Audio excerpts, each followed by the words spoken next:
दोस्तों आज हम ऐसे टॉपिक के बारे में बात करने वाले जो आपके फाइनेंशियल फ्यूचर को बदल सकता है। म्यूचुअल फंड ये शब्द आपने कभी ना कभी जरूर सुना होगा, टीवी पर, सोशल मीडिया पर और अपने दोस्तों से। लेकिन ये म्यूचुअल फंड क्या है और इसकी इतनी चर्चा क्यों है और क्या ये बिगिनर्स के लिए एक अच्छा इन्वेस्टमेंट ऑप्शन है? एक छोटा सा एग्जाम्पल लेते हैं। मान लीजिए आप मिडिल क्लास फैमिली से और आप कहीं पर जॉब करते हो। आपकी महीने की सैलरी 50,000 रुपए और आप हर महीने 5 से लेकर 10,000 रुपए सेव कर पाते हो। लेकिन आपका ये पैसा बैंक अकाउंट में पड़ा है जिस पर आपको 3 से लेकर 4% का इंटरेस्ट रेट मिलता है। लेकिन दोस्तों भारत में हर साल महंगाई 6 से लेकर 7% से बढ़ रही है। इसका मतलब ये है कि बैंक में आपका जो पैसा है वो घट रहा है। सोचो अगर आपने वही पैसा म्यूचुअल फंड में निवेश किया होता तो आपको 10 से लेकर 12% का रिटर्न मिल सकता था। लेकिन अब सवाल ये है कि म्यूचुअल फंड में इन्वेस्ट कैसे करते हैं और क्या म्यूचुअल फंड इन्वेस्टमेंट के लिए सेफ है, और दोस्तों क्यों म्यूचुअल फंड बिगिनर्स के लिए एक परफेक्ट इन्वेस्टमेंट ऑप्शन है। आज के इस वीडियो में हम म्यूचुअल फंड के हर पहलू को डिटेल में समझेंगे। हम बात करेंगे कि म्यूचुअल फंड क्या होते हैं, म्यूचुअल फंड कैसे काम करते हैं, इनके फायदे क्या है, नुकसान क्या है और कौन लोग म्यूचुअल फंड में निवेश कर सकते हैं। हम ये भी देखेंगे कि कैसे भारत में म्यूचुअल फंड इंडस्ट्री बढ़ रही है और कैसे आप एक बिगिनर होते हुए भी म्यूचुअल फंड इंडस्ट्री में अपना पहला कदम रख सकते हो। तो दोस्तों इस वीडियो के एंड तक आपको क्लियर रोड मैप मिल जाएगा। तो चलिए बिना किसी देरी के वीडियो शुरू करते हैं। तो दोस्तों सबसे पहले ये समझते हैं कि म्यूचुअल फंड क्या होते हैं। म्यूचुअल फंड एक ऐसा इन्वेस्टमेंट व्हीकल है जहाँ पर कई सारे लोग एक साथ अपने पैसों को पूल करते हैं और इस पूल्ड मनी को एक एक्सपीरियंस फंड मैनेजर मैनेज करता है। ये मैनेजर इस पैसों को स्टॉक, बॉन्ड, गोल्ड या डिफरेंट एसेट में निवेश करते हैं। दोस्तों हर म्यूचुअल फंड इन्वेस्टर के पास म्यूचुअल फंड के यूनिट्स होते हैं और इस यूनिट की वैल्यू नेट एसेट वैल्यू यानी एनएवी के बेसिस पर कैलकुलेट होती है। एनएवी हर दिन मार्केट क्लोज होने के बाद कैलकुलेट होता है। दोस्तों भारत में म्यूचुअल फंड इंडस्ट्री का asset under management 64 lakh crore rupees तक पहुंच चुका है और ये 2015 में 12 लाख करोड़ था। मतलब पिछले 10 साल में भारत के म्यूचुअल फंड इंडस्ट्री में 5 गुना ज्यादा ग्रोथ हुई है। और दोस्तों इससे आप अंदाजा लगा सकते हो कि कितने लोग म्यूचुअल फंड पर भरोसा करते हैं। म्यूचुअल फंड के कई सारे टाइप्स होते हैं जैसे कि equity mutual fund. Equity mutual fund के माध्यम से आप स्टॉक मार्केट में निवेश कर सकते हो। दूसरा है डेब्ट म्यूचुअल फंड जिसके माध्यम से आप सिक्योरिटीज या फिर बॉन्ड में निवेश कर सकते हो। तीसरा है हाइब्रिड म्यूचुअल फंड जो स्टॉक और बॉन्ड का कॉम्बिनेशन होता है जिसके माध्यम से आप दोनों में इन्वेस्ट कर सकते हो। चौथा है मनी मार्केट फंड जो शॉर्ट टर्म और लो रिस्क होते हैं। और पांचवा है इंडेक्स फंड जो स्टॉक मार्केट के इंडेक्स जैसे कि निफ्टी 50 और सेंसेक्स को ट्रैक करते हैं। लेकिन दोस्तों हर फंड का अपना रिस्क और रिटर्न प्रोफाइल होता है। एग्जाम्पल के लिए लॉन्ग टर्म में इक्विटी फंड आपको ज्यादा रिटर्न दे सकते हैं लेकिन उनमें रिस्क भी ज्यादा होता है। इसी के साथ डेब्ट म्यूचुअल फंड स्टेबल होते हैं लेकिन इनका रिटर्न कम होता है। मान लीजिए दोस्तों आपने 2015 में किसी लार्ज कैप म्यूचुअल फंड में 1 लाख रुपए निवेश किए होते तो 12% रिटर्न के साथ 10 साल में आपके पैसे की वैल्यू 3,10,000 रुपए हो जाती। और दोस्तों ये सब हो पाता कंपाउंडिंग की मदद से, क्योंकि लार्ज कैप म्यूचुअल फंड ने पिछले 10 साल में एवरेज 12% का सालाना रिटर्न दिया है। और दोस्तों ये दिखाता है कि mutual fund long term wealth creation के लिए कितना पावरफुल टूल है। अब सवाल यह आता है कि म्यूचुअल फंड इन्वेस्टमेंट बिगिनर्स के लिए क्यों परफेक्ट है। दोस्तों इसका सबसे पहला रीजन है डाइवर्सिफिकेशन। दोस्तों एक म्यूचुअल फंड के माध्यम से आपका पैसा 50 से लेकर 100 कंपनीज में निवेश किया जाता है या फिर अलग अलग बॉन्ड्स में निवेश किया जाता है। इससे दोस्तों आपका पोर्टफोलियो का रिस्क कम हो जाता है। मतलब अगर एक कंपनी का स्टॉक गिरता है और आपको लॉस होता है तो दूसरे कंपनी का स्टॉक आपके लॉस को कवर कर सकता है। म्यूचुअल फंड में इन्वेस्टमेंट करने का दूसरा रीजन है प्रोफेशनल मैनेजमेंट। दोस्तों म्यूचुअल फंड में निवेश करने के लिए आपको स्टॉक मार्केट की नॉलेज होना जरूरी नहीं है। म्यूचुअल फंड में फंड मैनेजर होते हैं, ये लोग बहुत एक्सपर्ट होते हैं। ये लोग आपके पैसों को मैनेज करते हैं और रिसर्च करते हैं, मार्केट के ट्रेंड को समझते हैं और फिर आपके पैसों को निवेश करते हैं। म्यूचुअल फंड में निवेश करने का तीसरा रीजन है अफोर्डेबिलिटी। दोस्तों म्यूचुअल फंड में आप 500 रुपए से भी अपनी इन्वेस्टमेंट एसआईपी के माध्यम से शुरू कर सकते हो। सेबी के एक डेटा के मुताबिक 2024 में भारत में 4.5 करोड़ एसआईपी अकाउंट एक्टिव थे और दोस्तों ये नंबर हर साल बढ़ता चला जा रहा है। म्यूचुअल फंड में इन्वेस्टमेंट करने का चौथा रीजन है लिक्विडिटी। दोस्तों आप जब चाहो तब अपने म्यूचुअल फंड के यूनिट्स को सेल कर सकते हो। हाँ कुछ फंड में एग्जिट लोड होता है जो 1% तक हो सकता है अगर आप म्यूचुअल फंड को जल्दी सेल करते हो तो, लेकिन ओवरऑल म्यूचुअल फंड काफी लिक्विड होते हैं। म्यूचुअल फंड में इन्वेस्टमेंट करने का पांचवा रीजन है फ्लेक्सिबिलिटी। आप अपने गोल के हिसाब से म्यूचुअल फंड का सिलेक्शन कर सकते हो, जैसे कि रिटायरमेंट के लिए equity fund, short term saving के लिए डेब्ट फंड और बैलेंस अप्रोच के लिए हाइब्रिड फंड। दोस्तों पिछले कुछ सालों में म्यूचुअल फंड इन्वेस्टर्स ने स्टॉक मार्केट इन्वेस्टर्स से भी ज्यादा रिटर्न पाए हैं और ये बात AMFI की रिपोर्ट भी कंफर्म करती है, क्योंकि म्यूचुअल फंड ने लॉन्ग टर्म में 10 से लेकर 15% के रिटर्न दिए हैं, क्योंकि स्टॉक मार्केट में स्टॉक्स के रिटर्न इनकंसिस्टेंट होते हैं।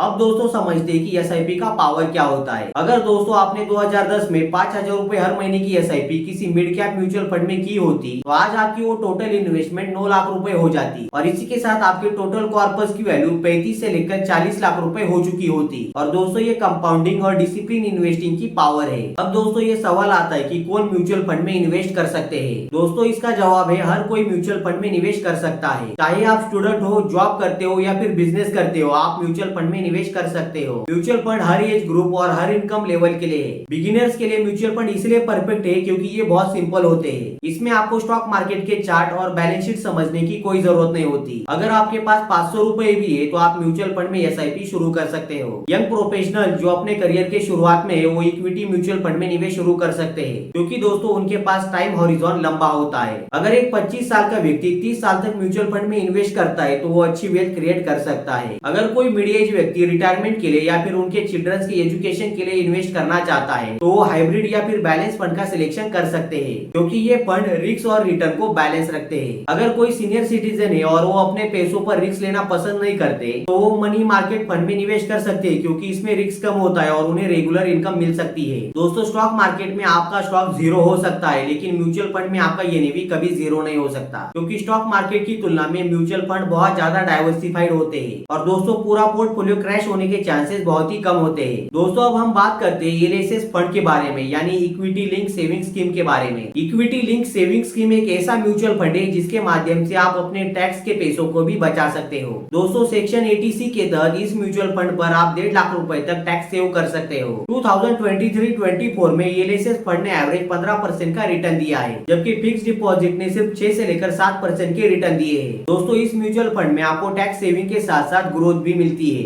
अब दोस्तों सवाल ये आता है कि म्यूचुअल फंड में कैसे और कहाँ इन्वेस्ट करें। दोस्तों म्यूचुअल फंड में इन्वेस्टमेंट करने के लिए कई सारे ऑप्शंस है। म्यूचुअल फंड में इन्वेस्टमेंट करने के लिए सबसे पहला ऑप्शन है ब्रोकर अकाउंट। आप जीरोधा, अपस्टॉक और ग्रो जैसे प्लेटफॉर्म पर अपना अकाउंट खोल सकते हो। दोस्तों इस प्लेटफॉर्म के माध्यम से आप घर बैठे म्यूचुअल फंड में निवेश कर सकते हो। म्यूचुअल फंड में इन्वेस्ट करने का दूसरा ऑप्शन है डायरेक्ट म्यूचुअल फंड कंपनी से कांटेक्ट करना। दोस्तों जैसे HDFC mutual fund, SBI mutual fund और ICICI प्रूडेंशियल फंड, आप इनके वेबसाइट पर जाकर डायरेक्ट प्लान खरीद सकते हो। डायरेक्ट प्लान में एक्सपेंस रेशियो कम होता है क्योंकि इसमें कोई भी डिस्ट्रीब्यूटर नहीं होता। म्यूचुअल फंड खरीदने का तीसरा तरीका है फाइनेंशियल एडवाइजर। अगर आपको एक पर्सनल गाइडेंस चाहिए तो सेबी रजिस्टर्ड फाइनेंशियल एडवाइजर आपकी मदद कर सकता है लेकिन दोस्तों इसमें आपको कमीशन और फीस देनी पड़ सकती है। म्यूचुअल फंड में निवेश करने का चौथा ऑप्शन है रिटायरमेंट प्लान। अगर आपके ऑफिस में 401k और NPS जैसे प्लान है तो उसमें भी म्यूचुअल फंड अवेलेबल होते हैं और ये टैक्स एडवांटेज अकाउंट होते हैं। दोस्तों और एक जरूरी बात KYC। म्यूचुअल फंड में इन्वेस्टमेंट करने से पहले आपको KYC करना बहुत जरूरी होता है। इसके लिए आपको पैन कार्ड, आधार कार्ड और एड्रेस प्रूफ की जरूरत होती है और दोस्तों सेबी के रूल के हिसाब से ये डॉक्यूमेंट मैंडेटरी है। दोस्तों ग्रो और जीरोधा जैसे प्लेटफॉर्म ने म्यूचुअल फंड इन्वेस्टमेंट बहुत ही आसान कर दिया है। 2024 में भारत में ग्रो के यूजर 2 करोड़ से भी ज्यादा थे जिसके माध्यम से लोगों ने 1.5 लाख करोड़ म्यूचुअल फंड में इन्वेस्ट किए हुए थे और दोस्तों इससे ये दिखता है कि ऑनलाइन प्लेटफॉर्म की वजह से म्यूचुअल फंड में एक्सेसिबिलिटी बढ़ रही है। अब दोस्तों सवाल ये आता है कि म्यूचुअल फंड में इन्वेस्टमेंट कैसे शुरू करें। तो चलिए स्टेप बाय स्टेप इस प्रोसेस को हम डिटेल में समझते हैं। म्यूचुअल फंड में इन्वेस्टमेंट करने का सबसे पहला स्टेप है अपने गोल को डिफाइन करो। आप म्यूचुअल फंड में क्यों इन्वेस्टमेंट करना चाहते हो? रिटायरमेंट के लिए, घर खरीदने के लिए, कार खरीदने के लिए, अपने बच्चों की एजुकेशन के लिए। आपको अपने गोल को और अपने टाइम हॉरिजॉन को डिफाइन करना होगा और दोस्तों जब आप अपने टाइम हॉरिजॉन और गोल को डिफाइन करते हो तब आप म्यूचुअल फंड का सिलेक्शन कर सकते हो।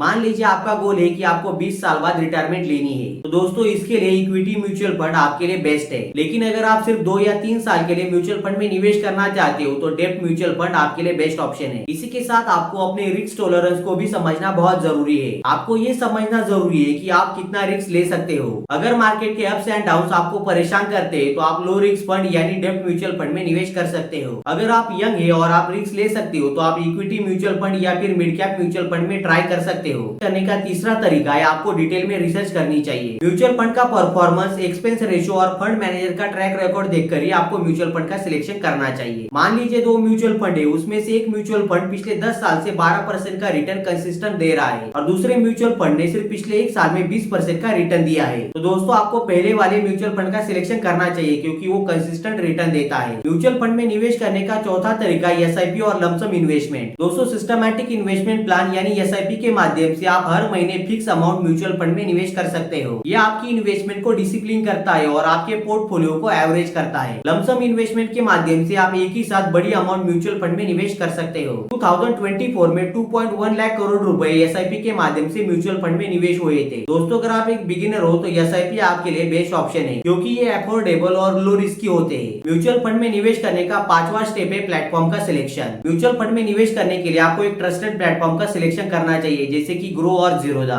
इसमें आप अकाउंट खोलकर केवाईसी कीजिए और अपना पहला इन्वेस्टमेंट कीजिए। म्यूचुअल फंड में निवेश करने का 6 स्टेप है, मॉनिटर और रीबैलेंस कीजिए। अपने पोर्टफोलियो को आपको हर 6 से लेकर 12 महीने में चेक करना चाहिए। अगर आपका फंड अंडर परफॉर्म कर रहा है तो आप उसे रिप्लेस करने के बारे में सोच सकते हो, लेकिन दोस्तों आपको शॉर्ट टर्म फ्लक्चुएशन पर ओवर रिएक्ट नहीं करना चाहिए, क्योंकि म्यूचुअल फंड लॉन्ग टर्म के लिए होते हैं। तो दोस्तों एक एग्जांपल लेते हैं इंडेक्स फंड का, जैसे कि निफ्टी 50। इंडेक्स फंड जैसे कि निफ्टी 50 बिगिनर्स के लिए बहुत ज्यादा पॉपुलर है। इनका एक्सपेंस रेशियो कम होता है, जैसे कि 0.2% से भी कम होता है। अगर ये मार्केट के साथ चलने की कोशिश करते हैं तो 80% एक्टिवली मैनेज फंड से भी अच्छा परफॉर्मेंस इंडेक्स फंड कर सकते हैं। और दोस्तों पिछले 10 सालों में इंडेक्स फंड ने एक्टिवली मैनेज फंड से भी अच्छा रिटर्न दिया है। और दोस्तों और एक बात जरूरी है, जो है फीस और चार्जेस। म्यूचुअल फंड में एक्सपेंस रेशियो होता है जो 0.2% से लेकर 2% तक होता है। डायरेक्ट प्लान का एक्सपेंस रेशियो रेगुलर प्लान से कम होता है। दोस्तों कुछ फंड में एग्जिट लोड भी होता है जो 1% तक हो सकता है। अगर आप अपने म्यूचुअल फंड को 1 साल से पहले विड्रॉ करते हो तो आपको एग्जिट लोड देना पड़ सकता है। इसलिए दोस्तों फंड का सिलेक्शन करते टाइम आपको उसके सारे चार्जेस जरूर चेक करने चाहिए। दोस्तों म्यूचुअल फंड में आपको बड़ा इन्वेस्टमेंट करने की जरूरत नहीं है। आप 500 रुपए से भी अपने म्यूचुअल फंड में SIP शुरू कर सकते हो। जैसे जैसे आपका कॉन्फिडेंस बढ़ेगा वैसे आप अपने म्यूचुअल फंड की अमाउंट को बढ़ा सकते हो। तो दोस्तों आज के इस वीडियो में हमने डिटेल में म्यूचुअल फंड के बारे में समझा कि म्यूचुअल फंड क्या होते हैं, म्यूचुअल फंड बिगिनर्स के लिए क्यों परफेक्ट होते हैं, म्यूचुअल फंड में कौन इन्वेस्ट कर सकता है और कैसे आप अपनी पहली इन्वेस्टमेंट शुरू कर सकते हो। हमने देखा कि म्यूचुअल फंड कैसे आपके पोर्टफोलियो को डाइवर्सिफाई करते हैं, कैसे फंड मैनेजर आपके पैसों को मैनेज करते हैं और कैसे म्यूचुअल फंड आपको फ्लेक्सिबिलिटी और लिक्विडिटी प्रोवाइड करता है। दोस्तों म्यूचुअल फंड में थोड़ा रिस्क भी है, जैसे कि मार्केट वॉलेटिलिटी और उसकी फीस। इसलिए म्यूचुअल फंड का सिलेक्शन करने से पहले आपको ये सारे पॉइंट जरूर चेक करने चाहिए। अब दोस्तों सवाल आपसे है कि क्या आप म्यूचुअल फंड में निवेश करना चाहते हैं? आपका पहला फंड कौन सा होगा, इक्विटी, डेब्ट या फिर हाइब्रिड म्यूचुअल फंड? आप अपनी इन्वेस्टमेंट कैसे करेंगे, SIP के माध्यम से या फिर लमसम इन्वेस्टमेंट के माध्यम से? दोस्तों अपने विचार कमेंट सेक्शन में जरूर बताइए। अगर आपको ये वीडियो पसंद आए तो वीडियो को लाइक कीजिए, चैनल को सब्सक्राइब कीजिए और ये वीडियो अपने ज्यादा से ज्यादा दोस्तों के साथ जरूर शेयर कीजिए। तो चलिए दोस्तों मिलते हैं किसी नई इन्फॉर्मेटिव वीडियो में, तब तक के लिए जय हिंद,